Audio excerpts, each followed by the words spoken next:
This podcast is brought to you by buzzsprout.com. Launch your podcast today. Easy to use, simple uploads, free promotional tools, full statistics, packages, and more. Started over 16,000 podcasts, connect to any device, and helpful support. Stats are for losers. That's why we took the damn field. Now, if you want to crown them, then crown their ass. This is what's great about sports. This is what the greatest thing about sports is. You play to win the game. Welcome to the Airin podcast.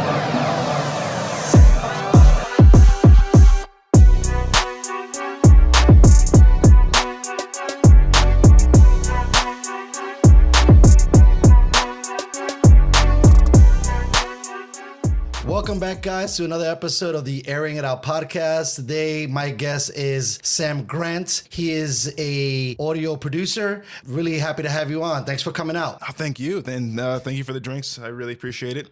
Yeah, for sure. I just got out of school, 9:30 to 3:30. This is actually my short day. Tomorrow I'm in school for about 11 and a half hours. Wow.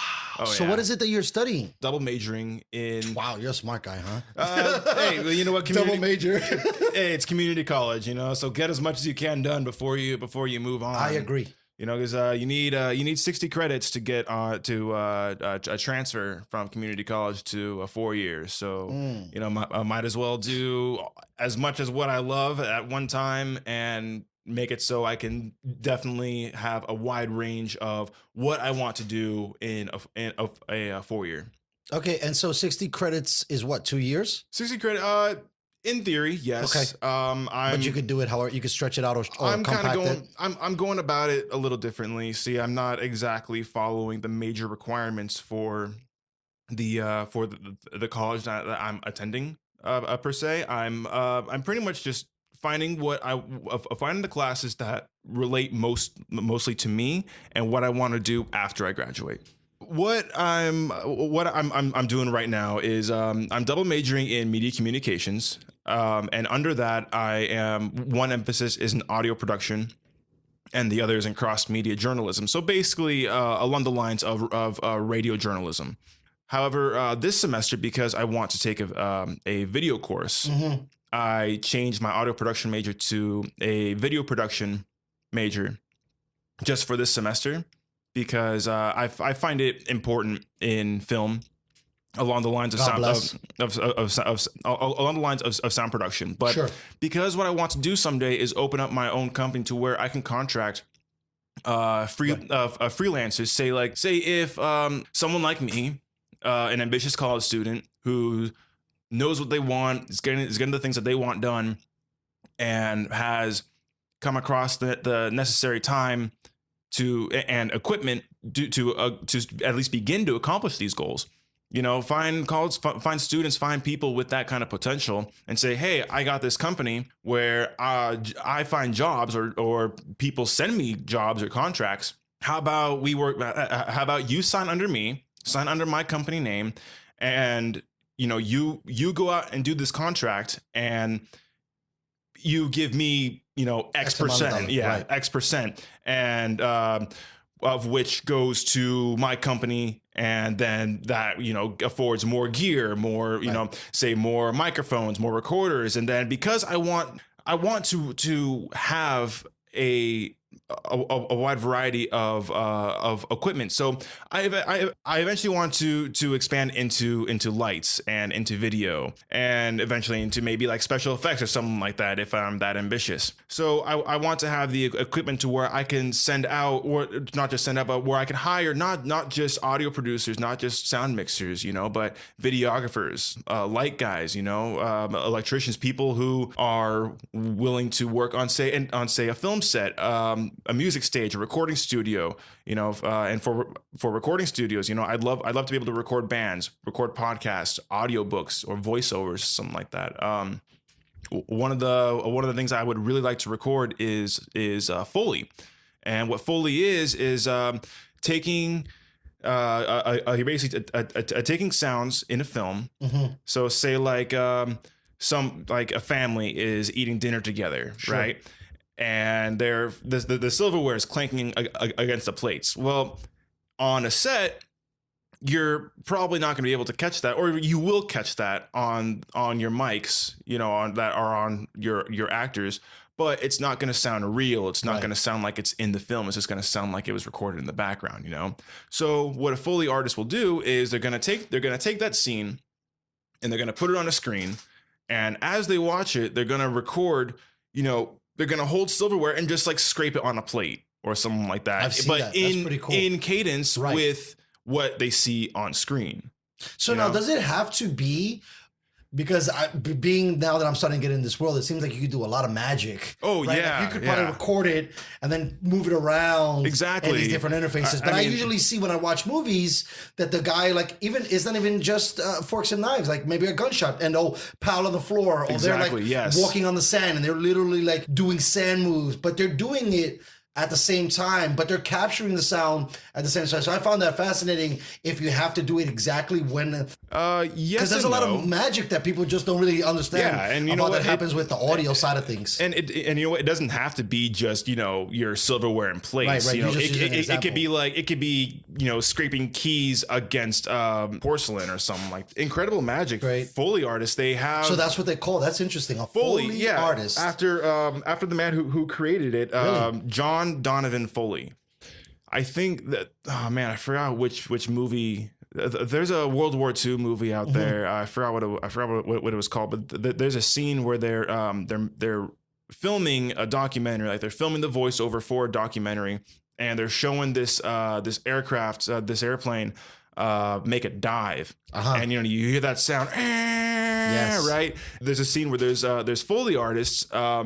I forgot what they're doing. To recreate it. I think that they're like pumping a what's it called, like a fire, like, you know, those fireplace Kind of look like an accordion, and they're like pumping it into a tube or something to give it that to recreate that sound, and it sounds exactly like what you would imagine, you know. I know, I've seen some, like I said, I watch a lot of different things, and I've seen some of these Foley artists work, and I'm like, how did he think of that particular instrument that he decided that would sound like a fork or that would sound like a plane diving? Like usually the stuff that they use is a little obscure to get some of the sounds that you're kind of like, wow, that's pretty creative on your behalf to come up with that.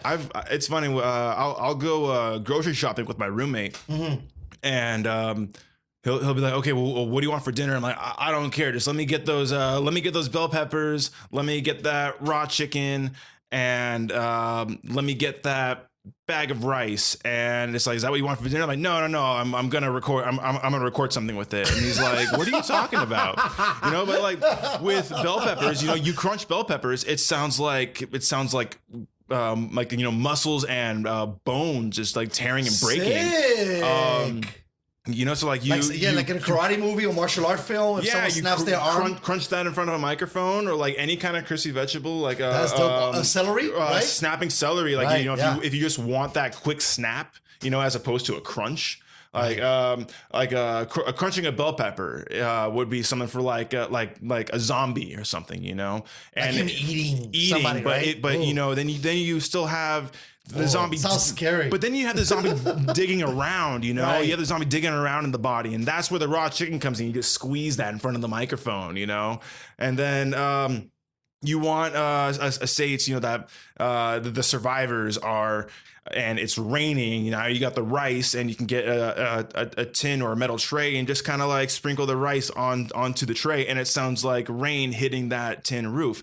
Because, you know, if you just use water and like, you know, like you're spraying a hose onto a tin tray or something like that, it's not like, it's water on a tray. Right, you really get the beat sound. But it's not, it's like water's too soft. It's not going to give you that. It's not going to give you that feel that, okay, the actors are, or the characters are in a tin shack. No, it's just going to sound like water splashing on something. It's not crispy, you know. So what about the chicken? What can you use? Like with the chicken, like I was saying, it's you know, the zombie digging through the body. You know, so you get that like, kind of flesh sound. That fleshy, fleshy squishy. So what do you sound, do? You pretty much just you'll set up a mic and then you like manipulate stuff. What I would do is I would set up a more of a sensitive mic. So if whether it be a shotgun mic, and where it's more directional, or a maybe like a vocal condenser mic, you know, where the pattern is more dynamic. So like a dynamic is like I'm sorry, not dynamic, like a cardioid shape, you know, so almost kind of in a shape of a heart, but in a more narrower but longer range, because it condensers are a little more sensitive than dynamic. Like these microphones are dynamic microphones. Yeah, no, I had to learn that too. If you can there believe you it, go. 'cause Yeah, I wanted to talk to the smart people. But yeah, so let's get into that really quickly. Sure. To give a little bit of flavor. The difference between a dynamic and a condenser mic. What are the differences? Is a little. Well, I don't want to say a shorter range. It like for example, these microphones that we have are the Audio Technica. What do you know what models these are? Yeah, I think it's the ATR 2100s. Okay, yeah. Okay, so there you go. So these would Dynamic microphones. These are dynamic microphones. They're a little they're not your sensitive microphones is basically the best way I could explain it. I'm a TA for the recording class, and I had to give a lecture on this stuff. So this is perfect. A few weeks ago. Well, you know what? It was nerve wracking. I could imagine. Yeah. So there's something about speaking to your peers that gets you so nervous. Exactly, especially when there's a bunch of them, and then they just like all looking at you, and and like, you know, the smart ones are looking in their textbook trying to follow along, is like, you know, because they know you, they want to like nitpick you. My God, that is like the worst. You down. Oh man, I never understood that whole mob mentality. You're out there, you know, you're trying your best. Obviously, you're a little nervous. It's fun and and here games. They are. Yeah, of course. Yeah, but that's the human in us, I guess. Oh right? yeah. So anyway, dynamic microphones, I would describe them as shorter range in the mid-range frequencies. So like, you know, our voice per se, like a lot of our voice comes from the power of our voice would come from the lower mid-range area, or at least for people like us, we have deeper voices, you know. Right. Yeah. Basically, yeah, I would describe a dynamic microphone as something shorter range, not as sensitive, something a little more durable. You know, like handheld mics, dynamic microphones are the SM58s, which are basically just, you know, a lot like who makes the SM58? Sure. That's like the big guy on the block, right? Yeah, it's like what I was explaining about Pro Tools earlier. How Pro Tools is like, you know, 90% of the industry of the industry uses it. Yeah, because I know most of the podcasts, like Joe Rogan and a lot of these guys, they use Shure. Yeah, because it's like Shure, the top of the line. It's Shure a $300 start mic, right? Yeah, it's a big deal. No, the SM58s are you find them everywhere. They're worth about $60. Oh, that's not that bad. Yeah. See, I should have met with you before I started to buy stuff. I had to kind of like spray and pray. So that is a dynamic mic, or is that a condenser mic? That would be a dynamic mic. Okay, cool. That's now, right. Is that a microphone that people would use, like, let's say at a concert to sing, maybe at a convention to speak? Definitely at a concert. You don't realize when you go out on an audio venture, right, how much sound is around and how much things are being effective. Like, my ears are so crazy, and we'll get back to the mic in the conversation, but I can hear the buzzing of the fridge. I can kind of hear the fan spinning. But if you're kind of like not paying attention, you don't realize the jiggling of the keys, you know, the crumpling of, you know, the tissue, or just, you know, like you fidgeting, and how sound is so important. I mean, I wonder if, just to speculate a little bit for myself, if I would rather be blind than deaf. Well, you know what? No matter what you don't notice, your editors will. Right, exactly, totally. Especially when you listen to this thing like 100 times and go over it and over it and over it, capture it. And then that was another thing too, when you get to like, and you're trying to eliminate that sound. And I've had problems where I'll try to eliminate it, but then it went over my whole audio and kind of emptied it out. And now it sounds like we're talking in a hall and we can't really hear it. And it sucks. Now, the thing about that, and we'll get back to the microphones really quickly, because I would like to finish that. Heck yeah, I really think it's important. Absolutely. It creates a lot of value. The thing is, no matter what kind of gear you have, no matter what kind of DAW you're running, a bad recording is a bad recording. 100%. So normally what I would suggest is, and I do appreciate the hospitality about, you know, especially on a film set. I would say, okay, we need to turn off these fans. We need to unplug the refrigerator. I would Quiet on the set. Exactly. Right?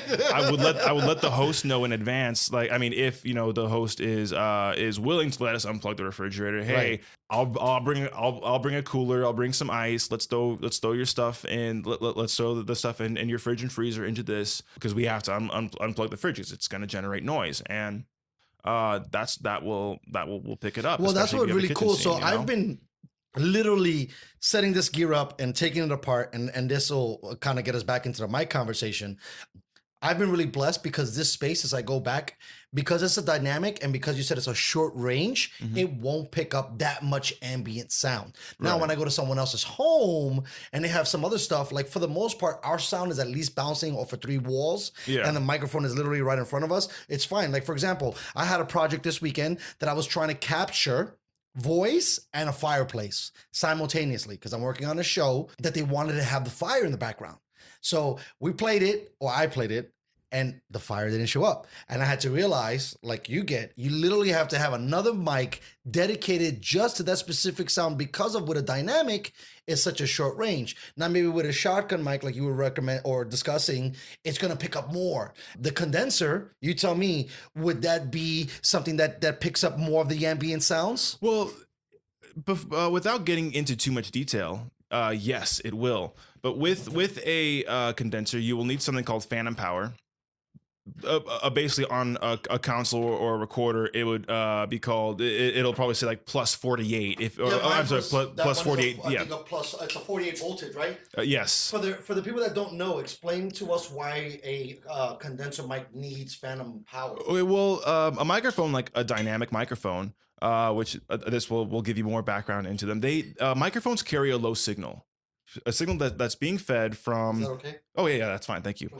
So the signal that's being fed from the diaphragm at the head of this microphone through this XLR cable to your interface. It's a very, very low signal. So in here we have a preamp, Okay. and this preamp is exactly what it is. It's a preamplifier. So if we all know what an amplifier is, it's it's for every one of those teenagers that got a guitar and as a kid. I know that was one of my mistakes. I got an acoustic instead of an electric, and electric is a lot more fun because it kind of hides some of the bad sounds that you create. Yeah, but especially when you play with distortion, Right. a bad guitar player can easily sound like Yeah, a it good sounds guitar player. amazing. So for a lot of people, an amplifier is the whole assembly with the speaker. Because you have the bar with all your knobs and your controls, but then it's all attached to a speaker. Well, that is okay. Sure, it's a guitar amplifier, but it's consumer basically, and not even consumer. It's like, I mean, there are definitely good guitar amplifiers out there, but like for a setup like say like Aerosmith comes into town, Sure. they wouldn't have those regular guitar amps that. Or You would whatever. buy a preamp, and then you buy your preamp, your amps, and then you buy your guitar, like your guitar speakers. You buy a special speaker where the preamp and amp would plug into. Your guitar would plug into the actual amplifier. And then that will would have 2 cables going into the speaker, and then that is how you would get your sound from the guitar. sound. Yeah. So with a condenser microphone, the preamp in here is not, well, I mean, it is with once you push the plus 48V. Mhm. But just the regular preamp is not enough to carry to power the microphone, because the condenser microphone is basically powered. So Got you. when you talk into it, Mhm. you're not going to get, I mean, like if you do get anything, it'll barely be anything that you'll be able to hear. So once you plus that plus 48, that phantom power, then that would give the condenser microphone enough power to transmit your acoustic signal to the diaphragm, which will then turn to an electric signal carrying to the preamp, then to your recorder. Wow.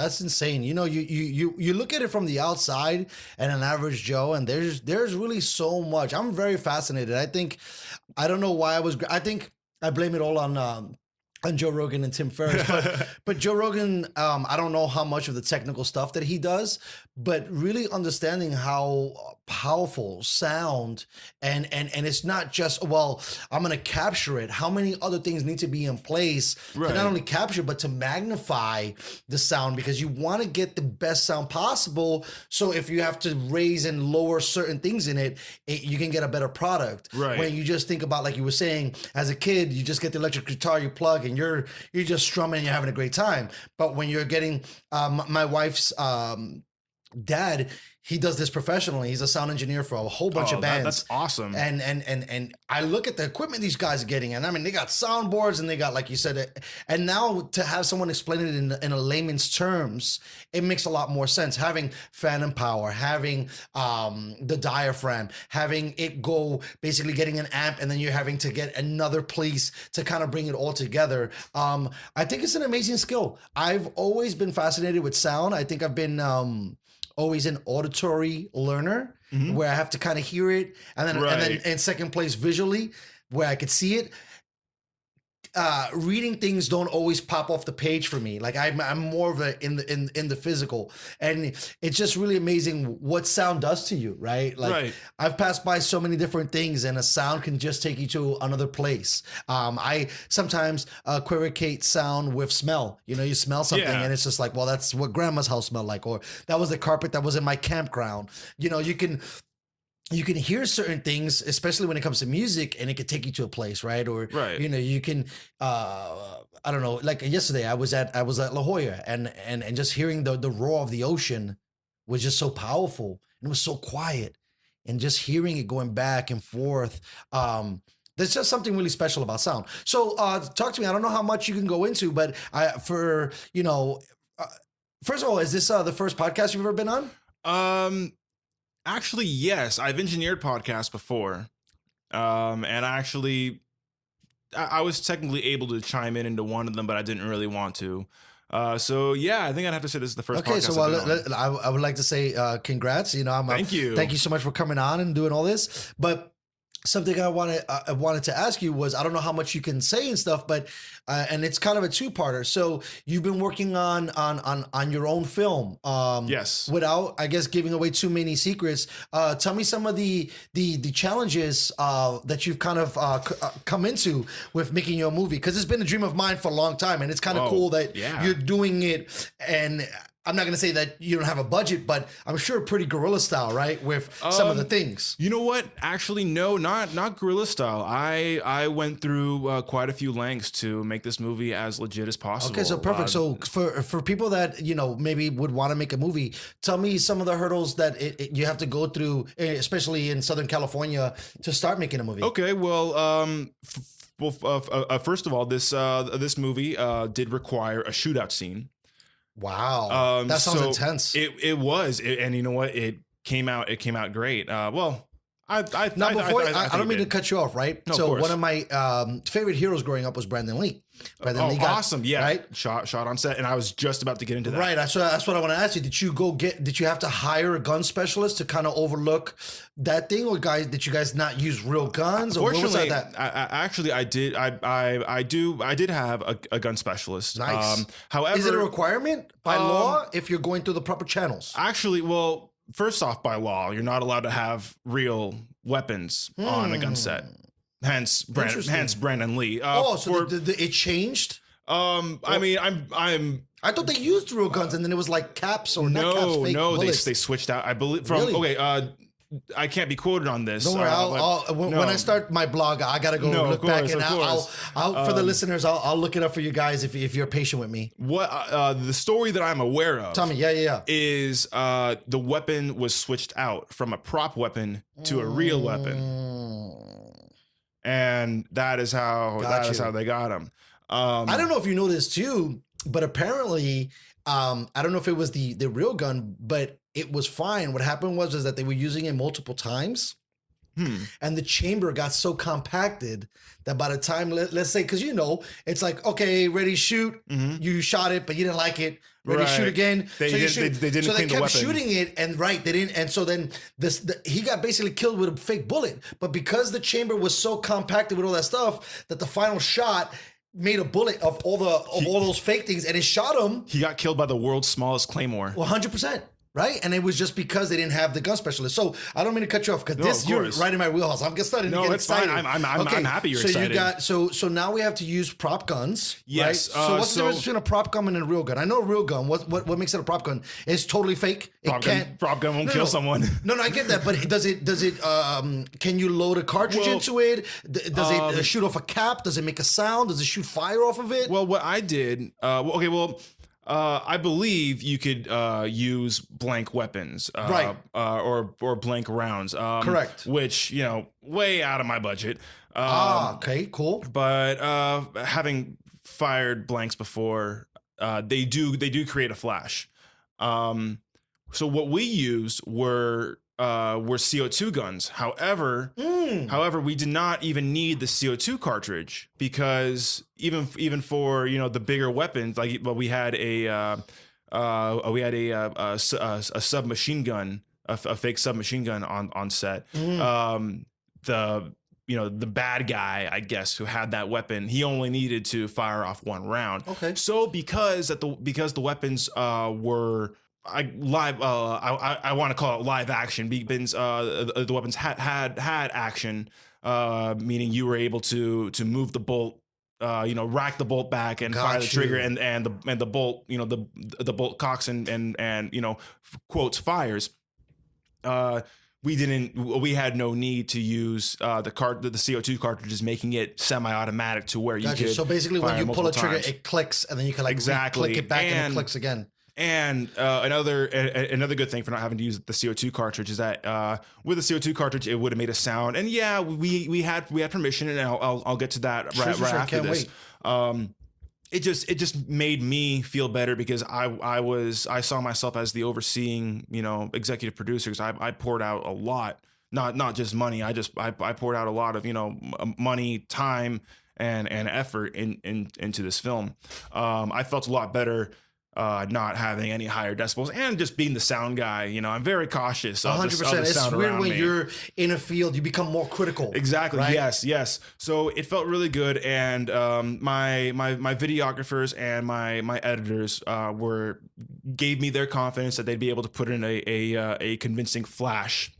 A convincing muzzle flash for the weapons. So that's on post, right? Not during. Correct? That would be during post. Okay. Now I had a question too about the guns because I've always been a gun nut and a gun enthusiast. Hopefully people don't get too mad about that. Oh no, don't worry. I am too, man. Cool. So with a CO2, doesn't it have that knob in the bottom? Did you guys have to remove that knob so that it could look like more of a realistic weapon? Well, for the submachine gun, the submachine gun, didn't have one. For example. No, well, it at least nothing that would look out of the ordinary. Gotcha. That's what I was saying. And it wasn't. It was actually on the rear of the weapon. So it had a foldable. It had a foldable stock. Nice. So you would fold the stock, and then it would be right there. So it was perfect because even if you wanted to fold the stock, it was gonna, the knob, if you could see the knob, was right there. But really, it's just that little, I know it's very small, triangular. But like me, the same way you were saying with the audio, I'm kind of a visual guy too. Exactly. So I'm looking. There's people that are gonna be looking for that. Yeah. And so we're planning on submitting this to festivals, so I'm fully prepared to get the scrutiny, all the criticism. Like even if it takes me a weekend, to just isolate myself and be like, oh, that guy, he said that about my film, and screw that guy. I am prepared for the criticism. So besides the submachine gun in this shootout, were there any handguns? Yes, we had 3 handguns. So basically, without saying too much about the story, sure, yeah, that's what I said. Try to keep it as buttoned up as possible. So part of the story follows 4 bank robbers, one being the getaway driver. So 3 robbers technically. Correct. And I know that poor getaway driver never carries. Exactly. He's always And you gotta know be what? just the driver. And you know what? It's because this is in the beginning of the film, and this is not a spoiler. The getaway driver is the one that ends up dying. Of course, they Yeah, always exactly. die. Yes, yes. They always die. That's what I'm saying. I feel bad for the guy. Exactly. He's always a driver without a gun. You know Get the what? guy. Get the driver a gun. We had a for a getaway driver. We had a girl. She's awesome. Bree Burton, an amazing actor. I met her when I was over at Grossmont College. I met her in the technical theater class. It was basically. I mistook it for the light and sound design class. It was really just light and sound grunt work. So half the time I was actually in set design with the power tools and stuff like that, which was like, building. I grew up doing, you know, Sure. I'm totally fine with this. It's like, man, this isn't really what I wanted to do, but I'm still enjoying it. But at it the same also time. it's puts another piece into the tool belt, right? Exactly. Now I could say, yeah, I've built sets where, you know, I've built a staircase that was able to use and walk on stage and stand on for Right, that's incredible. Without dying. Right, without it breaking, without it collapsing. Yes. It's a big deal. Exactly. Yeah. So So we're talking about the 3 handguns. Yes. Right. And so the driver had a handgun. We called him Confident Robber. Then we called him Chill Robber. Those two had the handguns, and then I think we called him Crazy Robber. Okay. Which was the guy with a submachine gun. Okay. So were they revolver handguns or were they magazine handguns? They had mags. They were pistols. And again, they were air guns, but again, Air guns, not CO2. I'm sorry, they were Right, because the air gun, that's what I was saying, because with the argon gas, those look a little cooler because you don't really have to mess with. I specifically got the CO2 guns to avoid the orange tip. I forgot about that. In any right, because they have to. Yes. For safety precautions, they got to paint them orange. I forgot about that. So onto my next Yes. part. With that being in mind, I contacted the nearby ranger station of that district. We shot our movie in. So when you say ranger, because I'm thinking of Yogi Bear, but you mean ranger like a gun range? No. Right? I'm sorry. No, it's okay. Don't worry. Context. We shot our movie. We shot our movie in Mount Laguna. Whoa. Okay. So for me, I'm assuming that's California. Yes. And where's Mount Laguna at? San Diego County, man. Get out of here. Yeah. So how east is that? It's to take the 8 east all the way to Sunrise Highway. Okay. Get off on there, and to your left is the mountain. To your right is not a mountain. Yeah, it's so funny. I've been here for 10 Yeah. years, and I mean, there's mountains everywhere. I just don't remember. No.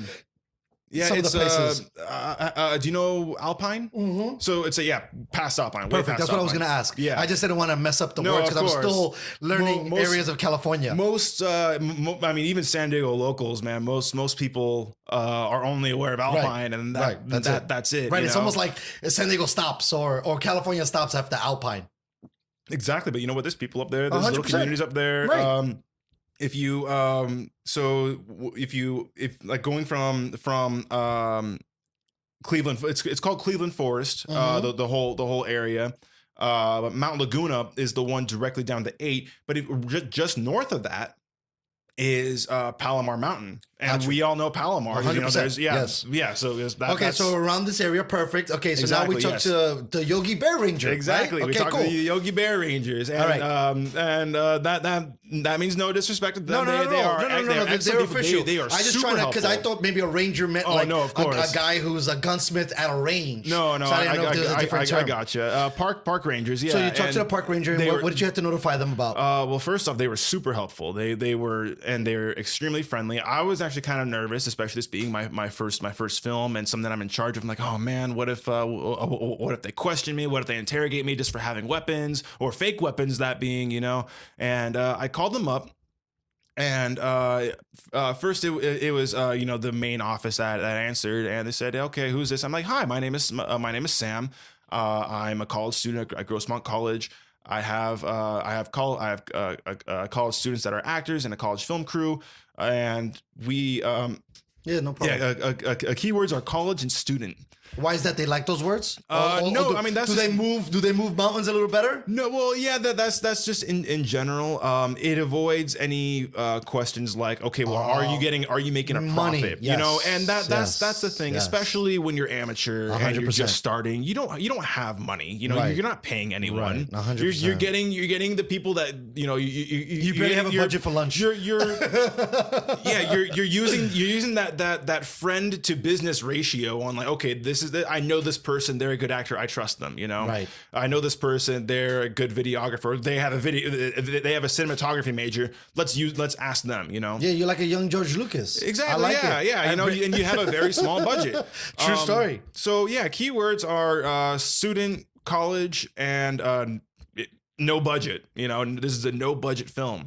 And that's what I told him. And I said, I would like to speak to someone who can tell me whether or not it's okay to use these prop items. And they sent me to someone. We talked it over. Fortunately, because now this does not go for everywhere.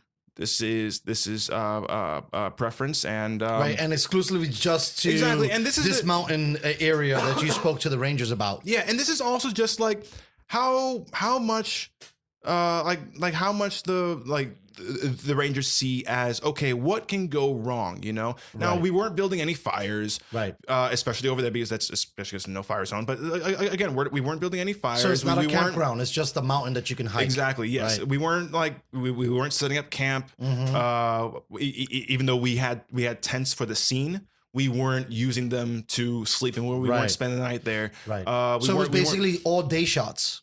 Right. We yes, all day shots, and we also again we weren't chopping out trees or tearing out brush or anything. So it's all just like, especially when you're working in nature, you're working in a park, You in a have to state be park, able to national park. preserve those kind of. You have to be Yeah. very cautious of where Yes. you are. Right. You know, leave your surroundings better than when you found it. You know, and That's actually great words to live by. That's all what it comes down to. And these Rangers, you know, they saw that I was a trustworthy guy. They appreciated that I gave them the whole lowdown. You know, I told You conducted yourself like a legitimate businessman. I told them when we were going to be there, when we were going to be out of there, what the scenes were. Shoot, I even told them, like, I pretty much gave them not gave them, but I pretty much, you know, told them the movie, like, these are the scenes that are happening. This is what we're doing. This is what I how many need. people are going to be there. Their main concern was, okay, well, is it an active trail? No, it's not. It's not. What's that mean, an active trail? Like, oh, well, because we were off a hiking trail. Uh-huh. You know, Meaning was everybody... like pedestrians, you know? Got you, yes. And fortunately, it wasn't. Like, every now and then we ran into a hiker, and basically they said, look, just don't, you can't tell hikers that they can't come through. Right. You know? And I said, man, I mean, knowing that coming into the phone call, I'm like, told him, yeah, no problem. If anything, like, we'll halt the whole scene, even if it destroys the scene. I don't care. I just don't want any trouble. I don't want to. Right, I don't want to step on nobody's toes and be disrespectful. Because you know what, that has actually. I was on a set just a few months ago out in Joshua Tree, where we all got set up. I worked with. I was working with costume and makeup to get the body mics, the lavaliers on one of the actors. We were ready to go. I had my recorder set up. All the microphones were on. Then next thing you know, this ranger comes in, this park ranger comes in, and he asks what's going on. And we're like, oh, we're shooting a short film. Now, out there, there is a as far as I know, because I wasn't on the production team. I was just a regular. I was just a regular sound mixer. You weren't in charge of jack shit. Exactly. Right. So from what I know, there are two permits that you're able to get: a permit for commercials and a permit for short films.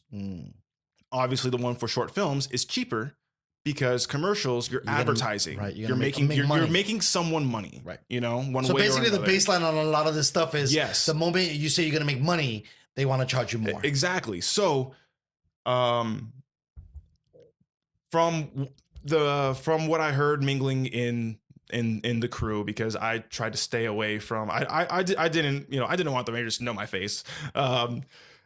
So basically what happened was this ranger comes in. He says, hey, what are you guys doing? We say we're shooting a short film. We have a film permit. So jumping from there, this ranger, he says, oh, I don't know about this. So he goes back to the station. Oh my God. He calls up Jesus. his boss, his CO. The CO comes, and right there, I think, oh man, he's calling going home. He's calling someone up the chain of command. We're Not screwed. good. Yeah, not good. at all. And the boss comes, and I don't know how this was concluded, but somehow, I guess, again, from what I was told, I was just mingling in the crew. Excuse me. Someone, I guess, a hiker, saw us hauling our gear down this trail. Okay. And I mean, like, dragging carts. Right. All those, what are the Pelican briefs? From the parking lot to this off trail location. Like, I mean, it wasn't even off trail. Like these guys are smuggling drugs. It was like we were in a wash, basically. So, like, you know, the trail went right down to the wash, but also the trail veered off from the wash onto its own path, basically. Got you.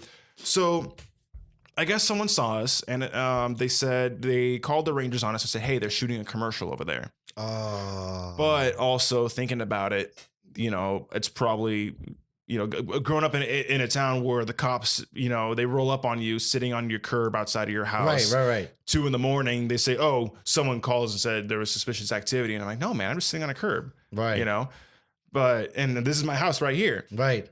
So it's probably just, you know, them actually seeing us and saying, oh, yeah, someone called it in. Yeah, you know? exactly. The pretend concerned citizen. Exactly, yeah. So I'm just like, man, that's BS. So unfortunately, they shut you down? They shut us down. Wow. The producers got cited. Wow. Yeah, and from I didn't hear anything about because what they said that they were going to fight it. Unfortunately, it takes money. Well, I haven't gotten a call back from that production company to finish that film. Wow. So I don't know how that ticket ended up. I really, really do hope that they were able to fight it and get it off. I mean, they most likely were. I mean, think about it. We were not shooting a commercial. And if they wanted to, they could call up any of the crew. They could call me up if they wanted to and say, hey, were we shooting a commercial? No, we were not shooting a commercial. We were there to shoot a short film. You know, I have the evidence as well. So, to bring it full circle, with that experience, that kind of had you kind of a little bit on pins and needles when you were going to this, and you were like, let me get the Rangers involved right away, so that way I don't have any problems with compliance, especially as I'm shooting my piece. Especially working with a crew who has never even really been to the. So they were really great students. Outdoors. Yeah, I mean, this was their first kind of like. Besides one guy, you know, I had a guy on set who was from Virginia, so you know that's all. Like he just said, "Oh yeah, man, I grew up in the backwoods." I'm like, "Okay, perfect, that's fine." Has anyone else gone hiking or done any sort of outdoorsy activity? And no one. So I'm like, man, I'm really the only active outdoorsman here. You know, my roommate and I, we love hiking Cleveland Forest. We love going out to Anza Borrego. And just, you know, going on long hikes. We're trying to plan a trek right now, starting from Cleveland Forest, and goes down to Anza Borrego, all the way down to Agua Caliente, where the hot springs are. It's going to be a 12-mile hike through the desert. You guys are committed. We wanted to do it this year, but it's starting to get too hot already. Right, It's March. I was just going to ask. It's probably going to be a next year trek, or even maybe this fall. You know, maybe, who knows? But anyway, I was the only active outdoorsman, and it was just more overwhelming responsibility. Like, one person, there was a fight that broke out in the crew. Not a fist fight, just a disagreement. And someone walked off, and I actually bought walkie-talkies for, you know, people high up in the crew. And this is my assistant director. She got in a fight with the director, and walked off without a walkie-talkie. And oh shit! So just in case we get lost, where the hell are you at?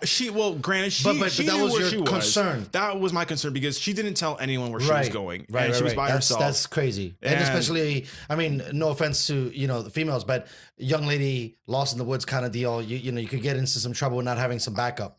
I mean, just anyone, right.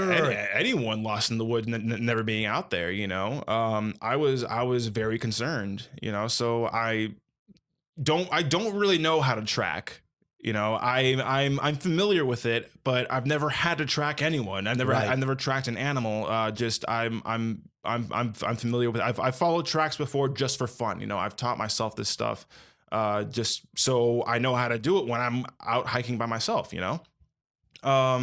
So I had to go out and look for it. I'm like, here's your walkie-talkie. You wanna stay out here? That's fine. But we broke for lunch because I had to go find you. So food's ready. But yeah, I was just really, really on edge. I didn't want there to be any troubles with the crew. I didn't want there to be any troubles with the law. This film. Did you lose weight during this? Because I could imagine the stress, right? I mean, maybe I did. That's a lot to be. I mean, people don't understand. You know, we look at and this is just like on a small budget film, but you don't realize how much stuff goes into putting a film together, especially when you're like the main dude and you have to worry about the crew and the staff and the actors and the this and the that. Total budget of the film. I'm okay with saying this. As far as hard cash being directly spent, so that's not saying like, oh, like prep for food. That's not saying gas money, you know, because that's all going to be included in the overall budget once we come out, once we release everything. But shooting was about $2,500 spent to prepare for shooting. Wow. And that's and the script was in circulation for about a year and a half. Wow. Yeah. Now, going back to that, because I also, besides watching and hearing, I said I'm not a crazy reader, but I understand how important a script is to a film. Did you have any involvement writing it, or? I tried. Okay. So see, I came up with the concept. I came up with the pitch, and I was prepared to write it. However, I am a very ambitious student. I could tell. 11 hours tomorrow. Yeah, the past 3 semesters, I've been doing overtime credit. So at Grossmont College, that's over 17 credits starting at 18. So that semester I was at 21. Last semester, I believe I was at 19, and this semester I'm sitting right at 18. And so, like, let's say, for me especially, for a standard student, how many credits are they taking? Full-time credits are 12. Is 12 credits. Wow, so you added almost kind of close to double. I was almost I was almost a double time. And this semester I'm lucky because I have 2 classes that are only once a week, as opposed to having 2 classes a week. Got you. So I'm totally fine with that. But that semester when we were getting things into gear, I was fully prepared to write it. I was fully willing to write it, and I had a co-writer with me who actually just ended up writing it himself because Nice. I had no time to help. Sweet. But we had weekly meetings still on the script all the way up until just before we started shooting. There was a bit of a snafu because most of the crew was connected to me. So basically I found a lot of these people, or the people I knew found people that maybe I kind of knew, but they knew better. And then like maybe 2 or 3 people were actually from, you know, I didn't know at all. And they came on set. So, but the downfall of that was the crew wasn't really connected with each other. Oh. So when we first started, the writer and the director were butting heads because the writer already has the vision. He already saw it played out as he was writing it. But the director is reading the story and is trying to make that vision come to life. So the mistake here was that I didn't introduce them 2 weeks before before shooting. So if I introduced them at that time, they would have had time to kind of collaborate because you know what, it turned out they had the same idea, but they were wording it differently, and that's what they were fighting over. So that was like, you know, 6 hours that could have been avoided. Wow. Yeah. And so that's a big thing, is crew collaboration. Getting like, it's essential to have the crew meet up before shooting. And you know what, that's day one. That's day one stuff to me. Like I should have knew that, but you know what? I was focusing on budget. I was focusing on preparing sound. I also had to do visual effects. I had to make blood squibs, which aren't like, I describe blood packs as packs that actually, you know, Explode. explode blood. Yeah. Squibs basically are, I just see them as pouches, as blood pouches. And how do they activate? You set them off yourself? No, you smash them. So basically, with you know, you have your actor, Right, You have your shooter pointing at the victim. Boom. And they shoot, and the victim, you know, reacts. They So basically, the scene cuts, and then they're holding themselves, and as they let go, not even it kind of that. comes out. No, I mean, it doesn't even have to cut. You know, once you got that impact, you know, because you watch movies, it could be, you know, the gunshot can just be a bullet hole in the shirt, and then they bleed from the back. You know? Gotcha. But Gotcha. in this case, we had it bleed from the front. So when they smashed their, we had Brie Burton wear a white shirt, so that when she smashed the squib, the blood seeped through the shirt, and it looked amazing. It looked so cool. Wow, that's dope. Yeah, man, I was really proud of that. Then because the most of the movie takes place in purgatory. Yeah. Oh yeah. So it follows the getaway driver. So at least the getaway driver gets some love finally. Exactly. The getaway driver gets some love. We find out. You guys thought about it, all right? We find out what happens when the getaway driver dies. Gotcha. Know? Okay, cool. Yeah, because it seems like the getaway driver never gets the love, except for recently, Baby Driver, where they got a lot of the love. Because usually the getaway driver is someone that's a throwaway. Yeah. Right? Within the film, normally. Exactly. And in that one, the psycho guy was a throwaway. Right. Yeah. So, that was a great film, by the way. That was. I really I think a lot of people didn't really... because we talked about sound, they did a great job with sound. Yeah, they built that movie around they much built that movie around the soundtrack. Yeah. But anyway, so so there's a part in the very beginning where we have there's a split second where the trees are alive, and the branches are moving and they're just doing creepy stuff, So I built I designed I'm sorry, not designed. I crafted tree hands, I guess. Sick. Yeah, and I worked with our house artists. The production company that we worked with is called Animal Farm Radio. Okay.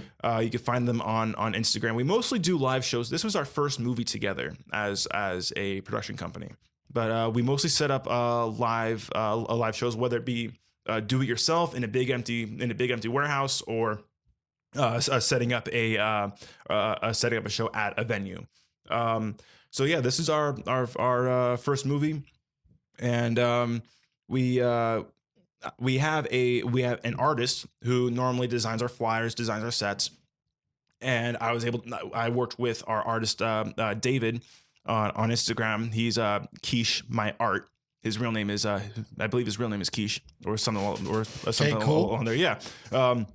Sorry, just promoting my friend. No. Please do. That's something that I've been wanting to incorporate more. I just forget when we're in the heated discussion. But you got this dialed in. Yeah, I'm telling you, for your first time, you're hitting it off. Oh yeah, man. Yeah. So I was able to work with David is what he goes by, and after I crafted the hands, I used them with gardening gloves. I made the mistake of getting the ones with the elastic wrist. Do not get those, because I had to put duct tape over it, and the tape compressed the wrist, so I wasn't able to get my hand out. Shoot. So I had to get the big bulky gardening gloves, and wrapped it with duct tape to keep the form. Did some special work on the appendages, so I was still able to fold my fingers, and then more for kind of more of an effect. And then I extended the fingers with jeweler's wire. So I folded the jeweler's wire in half, stuck it in a drill bit, I stuck it in a drill gun, so that it twisted faster. Nice. Yeah, and it was able to make it a little more sturdy but still flexible. Got you. And then I taped those onto the ends of the fingers of the gloves, and then put more tape. I put painter's tape over the duct tape, and then painter's tape over the jeweler's wire, to give it kind of a fleshy, undertone. Well, not really just the fleshy undertone, but also so that it A wasn't little bit more texture. exactly, right? and a better. I would see it as a better base to paint off of, so that David wouldn't have to paint the duct tape white and then to give it a blank canvas and then put his decorations on. So I covered it in I wrapped it in painter's tape, and then the fun part was I brushed it with liquid latex. I covered it with liquid latex and I put tears of paper towel over it to give it the real like leathery look, so that when That's awesome. Yeah, so that when David started putting the bark texture on it, it looked like it wasn't just a tree. Right. It was It something. kind of give it a little bit of It a was human. something monstrous, Right, yeah. something that looks more. How did it come out? alive. Did it look great in the shots? Well, that those hands are for the green screen scene, which we have yet to film. Gotcha. You said that's the hands- last. Yeah, That's the last piece that you're missing from the hands. film. The hands themselves, they look amazing. Dope. And if you want to see them before the paint went on I actually posted the process on my Instagram. This is Sammy Grant. Nice. All one word. You could find it and stalk me a little bit. Yeah, for and, sure. Find the crazy pictures of me with these big hands with the giant claw fingers That's on them. dope. Oh yeah, it looks amazing. So there's kind of like a little bit of a horror undertone in this film. Yes, right? Because when you say guns su- and all this stuff, kind of sounds like live Suspense. action, but there's kind of a little bit more of a kind of a creepy, like you said, suspenseful feel to it. The what I'm hoping is to build a few movies that create a universe. So this movie is called Dead in the Woods because obviously our driver is dead in the woods. Nice. And I want to make more movies that kind of like the whole Insidious universe. I want to do something like that to where 'cause we have ideas for a cult following of something that lives in purgatory, or something that dwells between purgatory and earth. We want to do something with the whole landscape, because Mount Laguna is just so beautiful, but it's amazing in the winter with how dead it looks. And that's the whole reason why we wanted to rush the very end of our pre-production was because we didn't want to wait a whole other year. We didn't want spring to interrupt our aesthetic for the shot. Got you. So yeah, it was a little rushed at the very end, but I think we did a really good job with it. So when you were up there filming it, how many weeks or how many days did you guys do that whole process we for? did in Mount Laguna. the initial filming because we just did. I wasn't there, but our two leads and our videographers and director did a little bit of B-roll shooting this past weekend up there. But the initial shoot was 4 days. 4 Okay. days, so Monday through Thursday. And was it like 11-hour days or? Right. They were long days. So the Monday shoot was an apartment scene, which was shot in my apartment or Cool. or outside of my apartment. Then that was the snafu because that was the day where our director and writer got into it. That was day 2. No, that was day 1. So they were so you were already in Mount Logan. Laguna. I'm sorry, Mount Laguna. like Laguna Beach. Laguna Beach. Yeah, sorry. No problem. Yeah. And then that's when they walked off, so that kind of hampered it. No, we were in here in La Mesa, outside of my apartment. That's when they were getting into it because after my apartment scene, we tried doing a scene down in Hamul, which apparently the writer had taken care of, but we got lost. So we ate up the rest of our afternoon doing that, and then it got too dark to shoot. The Tuesday morning was our Laguna scene. It was our Mount Laguna. Tuesday and Wednesday were our Mount Laguna shots. Got you. And those days we met at 5 a.m. Then got up to the mountain at about 6 a.m. Set up just before 7, and then get the actors prepped, get crew prepped, crew is prepped. I had to get actors mic'd, makeup, and then set up the scene. The big thing that I've experienced in different sets is that it takes a while for camera to get set up, because that was actually going to be my next question. That's your moneymaker right there, you know, because it's a movie, not a radio show. 100%. You know, I can. Well, it's like anything else. If you're doing audio, you got to make sure the mics are fire and everything else. Oh, well, yeah, but you know, and if you're filming on film, you need to make sure the cameras are legit. What cameras did you guys use to shoot the film with? We use mostly a Canon C100, and then we had a few scenes where we used a Canon EOS R. So you guys basically use Canon now with they're I believe they're DSLRs, but they're aimed more towards they're built more towards videography. Gotcha. Actually, yeah. Well, it's funny to see that now, like, and I mean, I'm probably misspeaking, but some of those, you know, capture and shoot cameras, now they're becoming like camcorders, and people are using them DSLR to record films, and yeah, especially like student films, because it's kind of cool. I can make an investment, right? And I could take shots, and then if I wanted to, I could also record, because it sucks to have, I think that was one of the genius things about the smartphone. Mm-hmm. You have all these devices in one. Mm-hmm. Right, you have a recorder of voice, you have a video recorder, you have a telephone, That's you right. have an MP3 player, and all these other things. Same thing with that. So what I wanted to ask you was, being that they're all Canon, right? Have you already started to edit the film or not yet? I believe that I actually just got a text today that the film is starting to be is in the editing process now. So now with the color, because usually when you shoot with different cameras, they give a different grain, and I forget what that color process is called. That was actually a discussion I had with my director of photography, otherwise known as a DP, Yes. director of photography.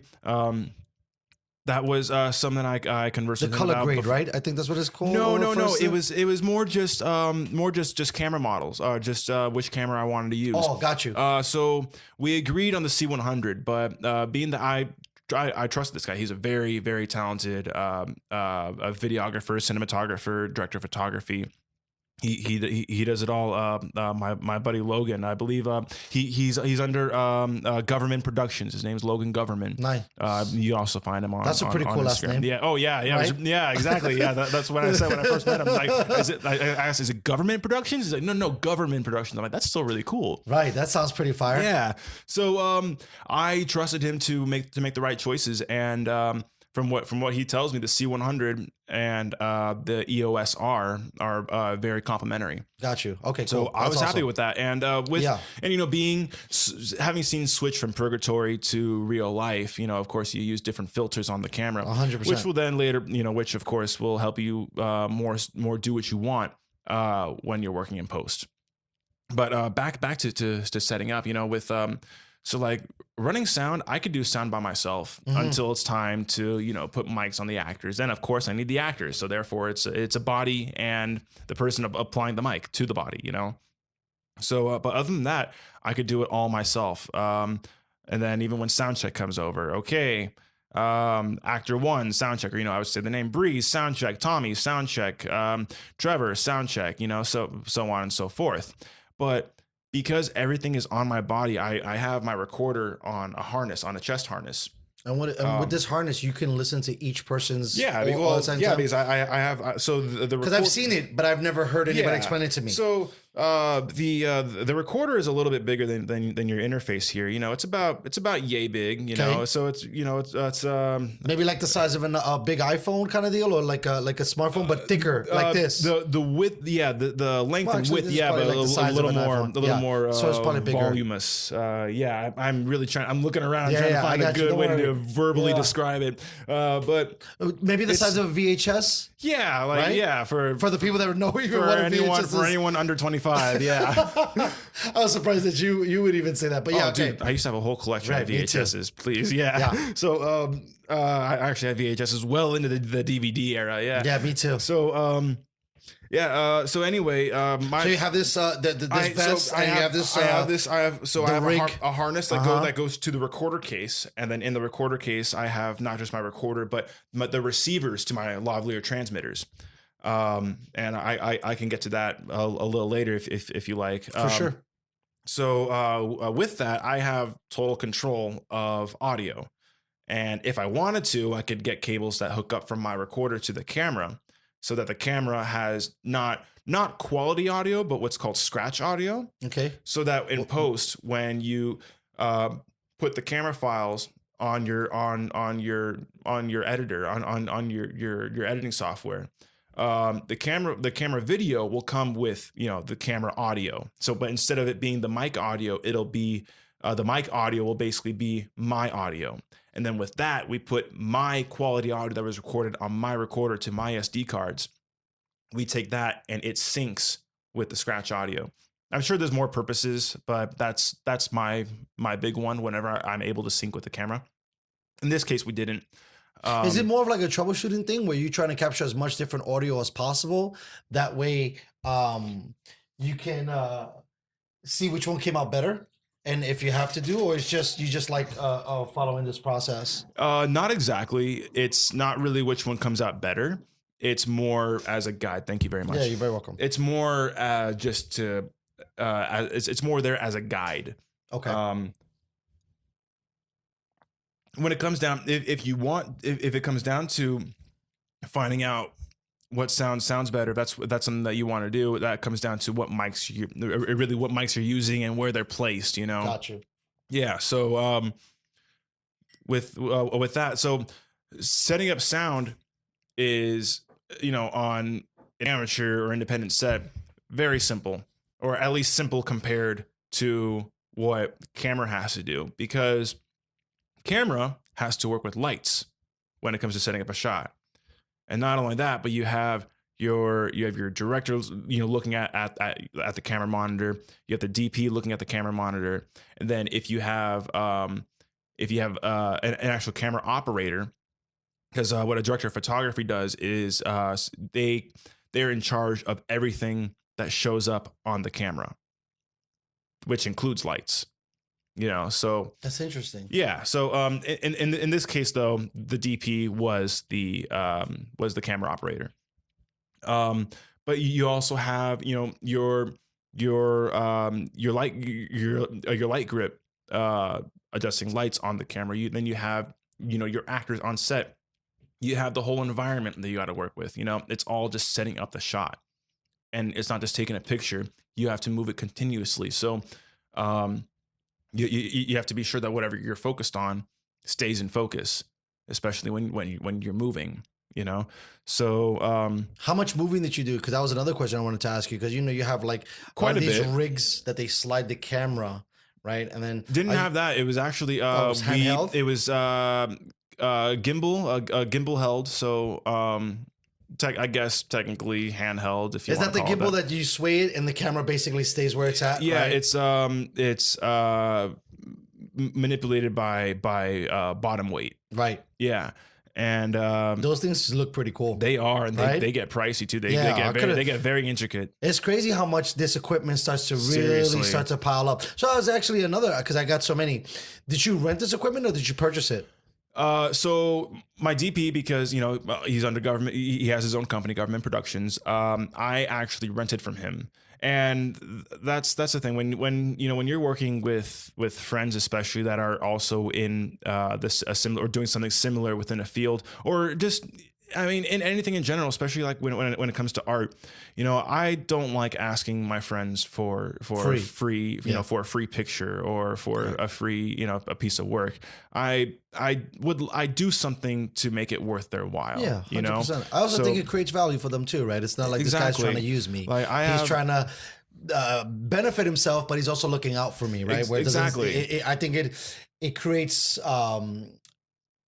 a better relationship within the person, right? Because they're not thinking you're trying to take advantage of them. Well, and that goes with new friends and old friends. I have a friend I've known since the first grade, and she actually got started in movies back in high school as a makeup artist. Wow. She lives up in LA, and I told her, just after the script first started being written, hey, I want you as my makeup artist. I love her to death. I love her to death. She's like my sister, and she was stoked on it. But come time, I didn't have the money to like even though she was willing to work with me on her actual rate and buying the products, you know, because she's not going to buy products for me. I have to buy the products so she can get them and use them.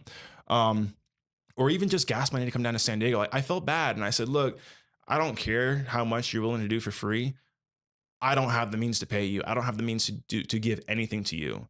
You know, even if you're willing to buy a product, give me a free rate and have me just pay for gas. I'm sorry. This is actor food. This is gas money for, well, that's actually for us, not you know? only that. I think that was brilliant, especially from as your first project, to have understanding on how tight the budget had to be manipulated. That way you can allocate things to certain departments versus maybe throw away a little bit to have a friend of yours work on a project with you. Exactly. When, like you said, that $200 could have went to food, could have went to something else, could have went to maybe another SD card or other things. I've read a couple of books on budgeting, and you got to stay on it tight. I mean, a part of the thing with me, like, I bought a lot of this stuff used. I was going to actually return this, the digital interface back because my wife bought it for me as a gift, but she refused because I was like, hey, it's on offer for $80, but you spent $200. I'm like, we could take the $120 because now I was looking at, now my new doodad that I want to get is a Zoom H6. Yes. Oh because my God. I'm able to record on the go and I don't need all of this. I got the H5 just before the H6 came out, and I wasn't disappointed, but I'm just like, oh, that H6 comes with a few things that I would have really enjoyed. Right. You know? And it looks super duper like really sick. is. It is. And then you can have so many things. I mean, it has that front mic. You have 4 imports. I mean, when I did a YouTube thing just to see what it was, that thing is pretty fancy. Oh yeah. It's amazing. So from you, just really quickly, what was like the one bellow whistle that you wish that was on the 5 that the 6 came out with? Let's see. What I really liked about just getting the 6 is that I forgot which it comes with another mic head, and I forgot which one. It's either the omnidirectional or the shotgun one. But I've had my eye on, because they're all interchangeable throughout at least the most recent Zooms, the H4, H5, and H6. They all have interchangeable mic heads. The H6, like, you know, with spending the extra money than the H5, you get a few more accessories, and the accessories can really come in handy, especially if you're not just recording in stereo, being 2 channels, like which is what the default microphone that comes with the XY, the Cross. Yeah. The shotgun mic is what? The one with the little ball on top? No, that's an omnidirectional microphone. The shotgun microphone is the long one, the skinny one. Got you. Yeah, okay. That's right. Nice. Yeah. So let's see. I actually haven't looked too much into the H6 because I've been looking at what's been something that you want on your wish list? Oh man, well. There's the you know, the reachers, you know, the things that I really reach for that are way out of my budget. But something that you could probably get that's attainable, but you need a couple more $100 in the pocket to go get. That's still a list, man. That's still a list. I have my Guitar Center shopping cart, my B&H shopping cart, my Sweetwater shopping cart, even my Amazon, my eBay shopping cart. Right, everybody. That was like the wish list is probably one of the greatest things these sites have created. Absolutely. As far as location sound being movie sound is the best way to put it. Oh man, I would really like a new shotgun microphone, whether it be smaller or larger, one of the same size. I have an Audio-Technica microphone, a shotgun microphone, the 8035. I've just I can't say that I want it just yet because I can't tell you which model I want, and but I've just been doing. I just really enjoy Sennheiser in general. What's Sennheiser? I'm sorry. Sennheiser is a brand like Audio-Technica. Okay, cool. Sennheiser is another brand. I use the Sennheiser EW100 G3 lavalier microphones, and I've really come to appreciate those. And are they like a top grade company, kind of like Shure, or it's German engineering? Well, yeah, you know, I know when you said it, I was almost gonna say Gesundheit. Yeah, but right. they German engineering. They don't fool around. Yeah, it's their I've come across a lot of Sennheiser microphones in studios, on movie sets, and even in working with different podcasts. And they're just really, really good microphones. You know, I've just come to appreciate them a lot. Even though Shure is they're Shure and Audio Technica are amazing themselves. I'm always drawn to Sennheiser. And what is it specifically? The way that they capture sound is just crisp, and the quality is just above the rest. What do you like about it personally? Well, the thing about besides the German engineering, it's really hard to pinpoint, make hard distinguishes between microphones, because the best microphone there is the microphone you have for the situation you're in. You know, but with Sennheiser. Yeah, I guess the version of clean, I should say, because Shure is clean, Audio Technica is clean, you know. AKG, they're another good. Never heard of these guys in my research. They're clean. But I don't know. I just like the way Sennheiser comes out, and I get really happy whenever I see a Sennheiser microphone on sale, especially when it's used. But that's just my personal preference. So that has no hard evidence or hard research to Sennheiser's better than everything else. That's just what I like to run with.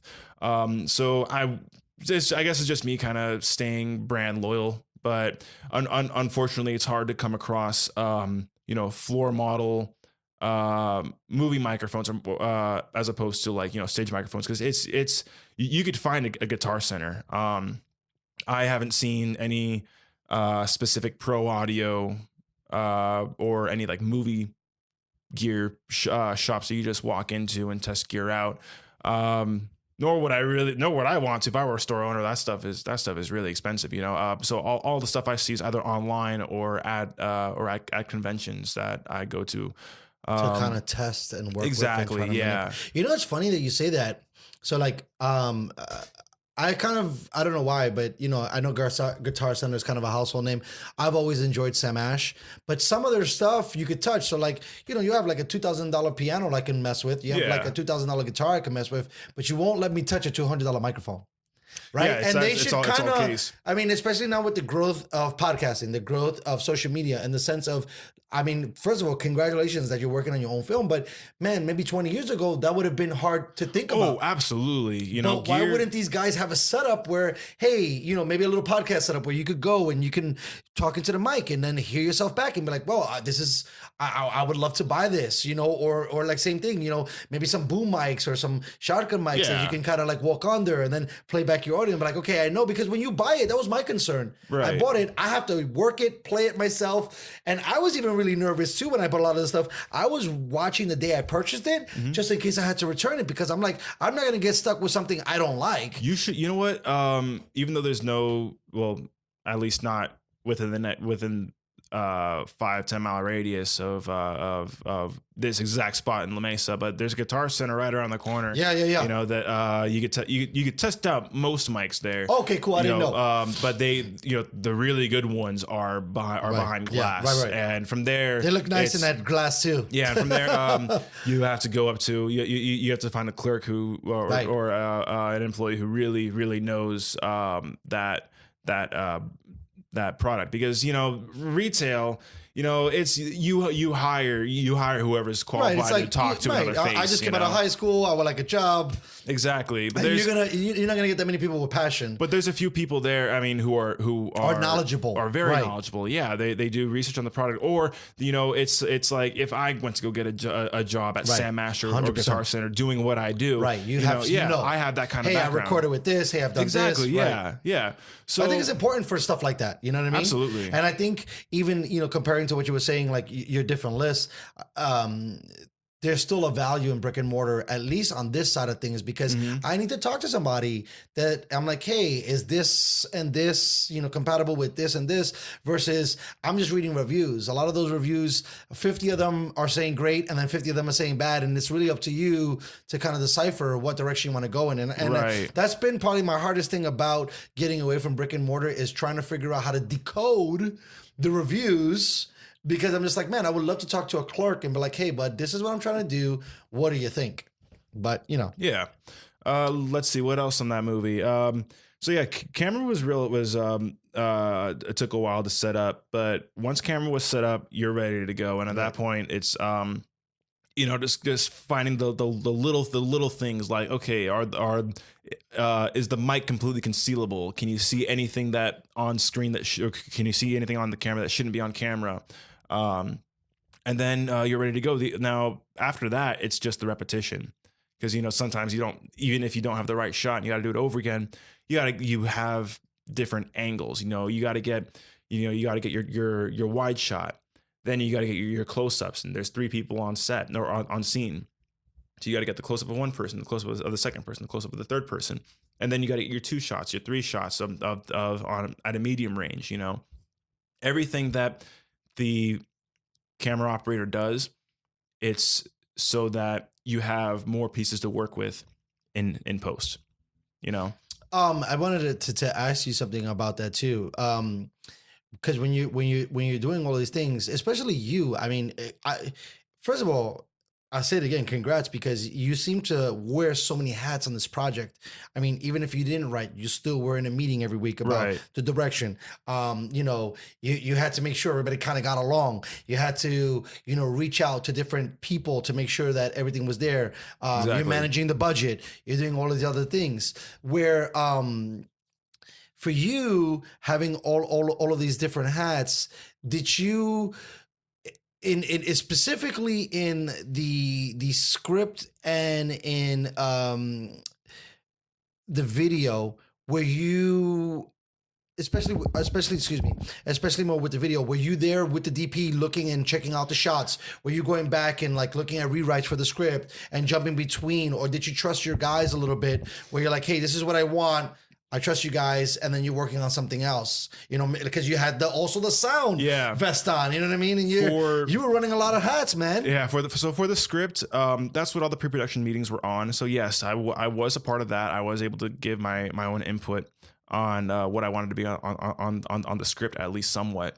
However, when it came to shooting and when it came to what was on camera, no, I trusted. Nice. I trusted my guys. That's good. You weren't a super control freak. Exactly. Oh no, not at all. Those guys, they called the shots on what they needed to call, and I called the shots on what I needed to call. Yes, there was most definitely tension. Because I'd have to put all my sound gear down and run over to my truck. Because I was making these blood squibs on my tailgate because due to I had an original design that I actually got off the internet. I'm making a blood squib under $1. It was basically what it was. Nice. Oh yeah, they're really easy to make. And I loved the way that they rigged, because you use a Ziploc bag, the one with the actual zipper, not the one you squeeze together. Oh, sick! Yeah, like that one that like for sure secures it. Yes, and you fill it with your fake blood, and you tie fishing line to the zipper itself, and basically you feed the line down the person's pants, down their pant leg, and plant both of one foot on the end of the string and the other foot to cut the slack. And when when it's time to execute, the foot that's on the slack of the string, they basically spread their feet on top of the line. So when the tension from the line goes up the pant leg, it pulls the zipper down, and then the blood spills out. That was the original design, but with the way that the director, with the way that the director arranged the scene and the way that the DP was capturing it, it wasn't a full shot being head to toe, but with the actor collapsing, it theoretically, because we didn't actually run the string, it would have shown. It either would have never pulled, or it definitely would have shown. Okay. We had to adjust. So fortunately, our assistant director Manuela, she is amazing. Oh my God, a lot of that I wouldn't have done without her support. Had the idea that we cut the bags in half, And also I had, you know, a little bit of garbage in the back of my truck. So I had some of that packaging plastic, you know, the one that filled with air, really thin plastic. Yeah, I got it from a piece of equipment that I had to get shipped and brought the whole package in my truck and went up the mountain. So we used that, cut those because it was real soft plastic. And then we used a lighter to seal it back together up to a certain point. Then we took the jug, flipped the nozzle so that the blood would pour in, and then we sealed the rest of it with the lighter again.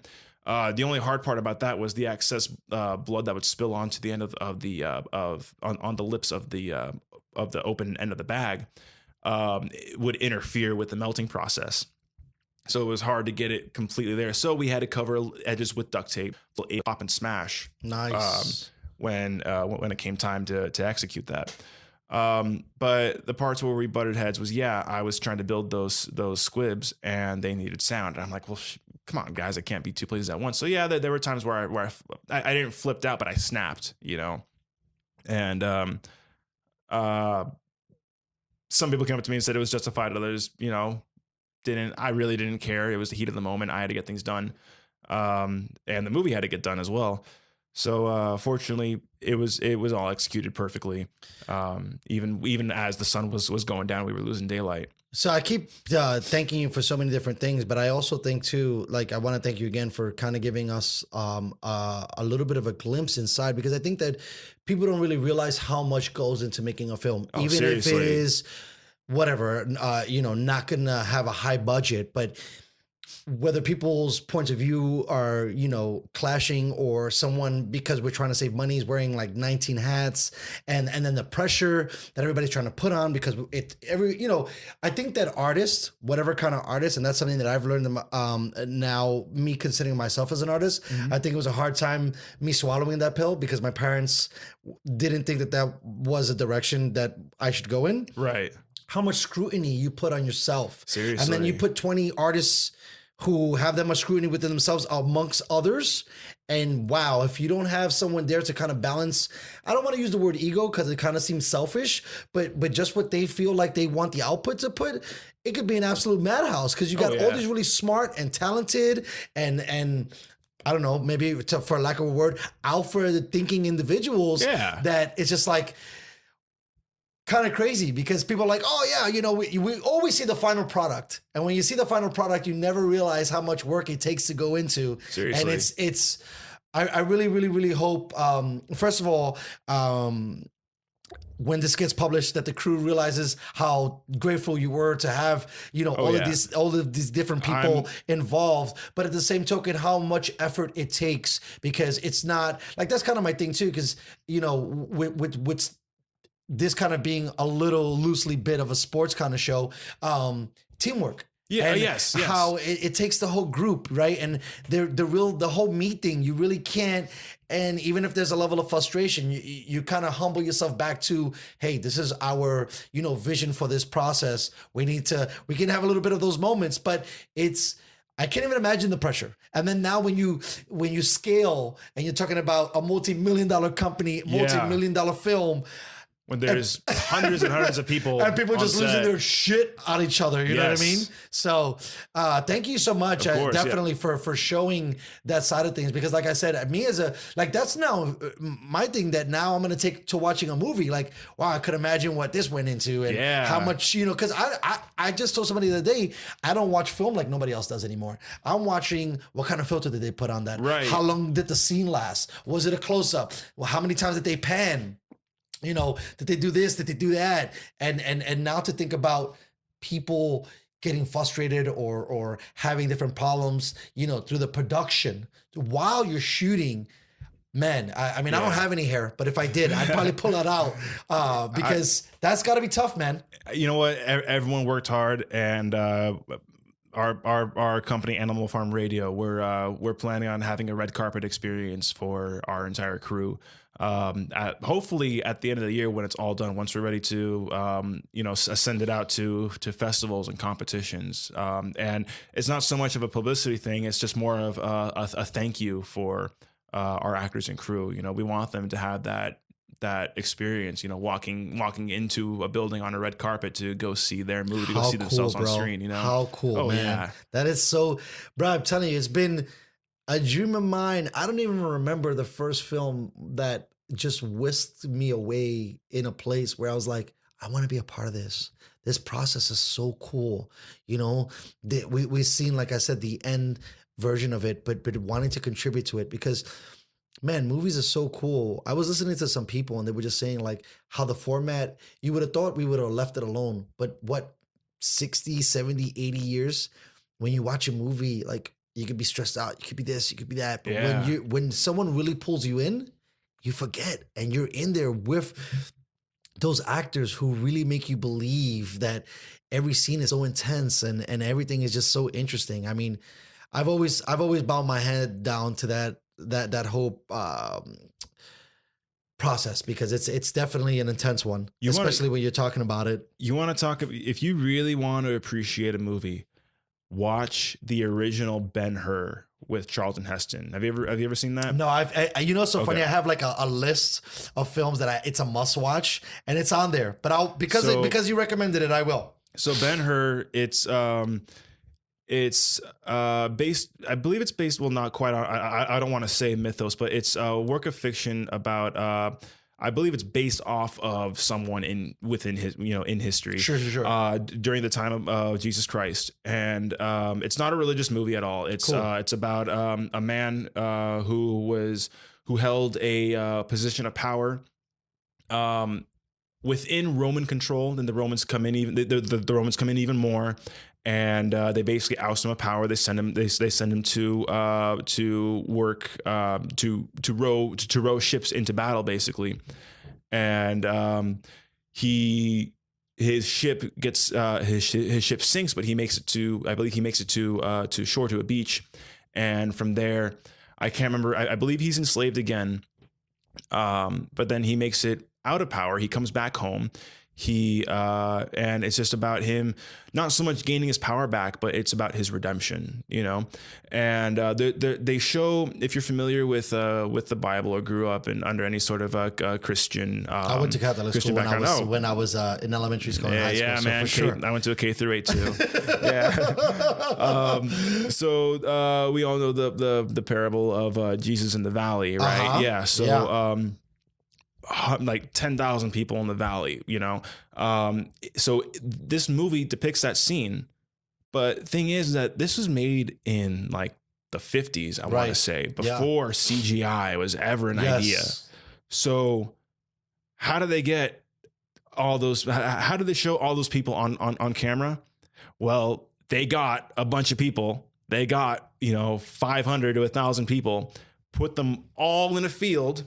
And then, because Jesus wasn't an influencing character in this movie, it was like a lot of shoulder shots or like under the head shots. Really? Oh, now you got me very interested. I didn't know that. Yeah. I thought it was kind of like a gladiator kind of thing because you got to hear Ben-Hur. No. I definitely want to watch it now. The scene that you're thinking of is a chariot race scene. Like it does get brutal. You. Okay. So isn't that? And I hate to misspeak, Kurt Douglas, right? No, it is Charlton Heston. Sorry, excuse me. I apologize. Charlton Heston. All good. Yeah. Yes. If you ever watch The Simpsons, Troy McClure, that's kind of like not his voice, but no, Charlton Heston was a famous cowboy.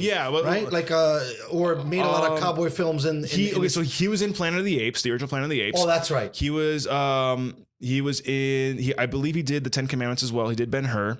And I can't think of anything else off the top of my head. I love Planet of the Apes. All the originals. That's amazing. He's amazing. He's a great actor.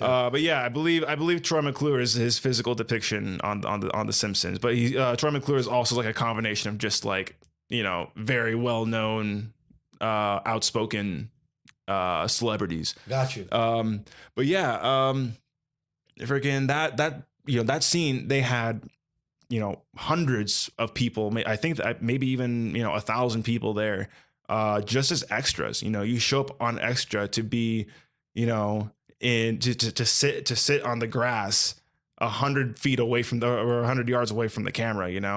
To me, that's just insane. That's real movie magic. I agree. Yeah, it's not like watching World War Z, where like 1 million zombies are all computer generated. So Ben-Hur and Titanic had the same amount of Academy Awards. I believe it's 11. Wow. Like one, not nominations. One, yes, Right. I believe. I just find it funny because truly, I believe Ben-Hur is a better film. Because of when it was shot and because of what they had. Right. They had nothing. Exactly. Right. Titanic had CGI. Yeah. And then I'm a big Star Wars fan, but I can't wait to watch it. But even with certain parts of like, because we have a green screen now, and we have all these things. Sometimes they would put like, if there was like and I'm not saying this is in Ben-Hur, but in films of this nature, where if there was a pyramid in the back, it was a painting. Yeah. Right. Where they had to use with the best that they had. Like they exactly. Or they went to the location. Right. If they had that money. Was her? I'm not sure. But no, from just watching it, did it look like it was artist stuff or they? Oh yeah. Well, they shot on whatever location it was. I don't know if they traveled internationally or they went somewhere, but yeah, it was convincing set. It wasn't painted. Okay. Cool. It was speaking of Star Wars, A New Hope, that was filmed out in Africa, I believe. Right. Yes. Yeah. What a crazy thing. I started to think about you a little bit because not only do I like watching films, sometimes I like going back and watching some of the docs about how the films are made. You're about to bring up the pink shorts guy, aren't you? No, not at all. I'm going to bring up, I mean, I'm not trying to compare. No, but do you know what I'm talking about when I said, I believe his name was Nigel Nightall or something like that. There's a famous, or at least recently famous, picture of the crew shooting the scene of Luke and Ben Kenobi in their speeder, right, in A New Hope. And it's a picture of the crew, and there's the boom operator is wearing nothing but boots, headphones, and a pink pair of short shorts. So yeah, and it has a lot. It goes around a lot in the cosplay community, but really? a lot of my friends lately, especially on set, have been like, "Hey Sam, where's your pink shorts?" And being up in Mount Lagoon, I'm like, "Dude, that's cool. It is 35, 40 degrees right now. I'm not putting on pink shorts." Well, that's a great Easter egg that obviously I gotta go check out and look back. But I could only imagine being in Africa, trying to get this very desert terrain and how hot those dudes. I mean, I'm not a pink short fan. I always call pink salmon for my masculinity, but I'm sure if I was shooting there, I would have definitely threw on the shorts. But what I was saying was a correlation watching Lucas struggle trying to get that and dealing with all of those personalities and dealing with all of that budget. Right. I mean, his biggest thing was a studio, right? But for you, same kind of thing. I just keep thinking about it because I just watched, I think, the documentary, I forget if it's on Hulu or Netflix or whatever, about his struggle trying to make the first three. And obviously the first two were fine. Yeah. But the first one was the bigger one because you got to show, proof of concept. And absolutely. I mean, the greatest thing that I heard about that film was that he shot it, right? And it got edited. And he had to re-edit it because of he didn't like the way it was done. So he fired the editor and had to edit the film. And imagine if that film wasn't edited the way he wanted it. Could have been a totally different experience. And that's the thing is that you have to be absolutely sure that you have the scene that you want, because it's just it's crucial because even if it's fine, even if you think it's just fine, you're gonna go back and you're gonna look at it. It's still probably not gonna be what you want, especially when you're in a position like whether it's a director or you have a writer that has a little more sway in how the film's gonna come out. Like it's absolutely crucial that you have exactly what you want by the time you finish that shot, in order for you to move on. Yeah, no, it's I couldn't even imagine. I'm really glad. I think you might have calmed me down a little bit on some of my movie passion, right? to make one, because I think I was a little overzealous in trying to understand how much goes into it, because I don't know, I'd probably freak out. I mean, I've been in the restaurant industry a long time, and I think the restaurant industry is very similar to a lot of different industries. That's why I think a lot of people come out of that, because, if the kitchen's not, symbiotic with the front of the house, right, you're going to have a crash, and if everybody's not on the same page. So maybe a part of that is very similar to making a movie, but, when you're talking about all of these other outside interferences, it can be super overwhelming. So I wanted to thank you so much, Sam, for coming out to the show. Definitely want to get you back on and hopefully talk more about your red carpet and get the green screen stuff. And I would love to even get some of the cast onto the show.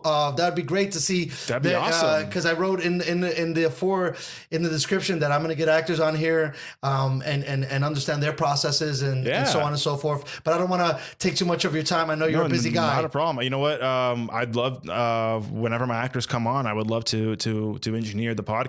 You know, that would be great. Yeah, man. I could definitely get a lot more people on plugged in, so we could have a whole session if we'd like. Well, thank you again so much, Sam. I appreciate you coming out. Thank you guys for listening. We'll talk to you guys soon. Peace out.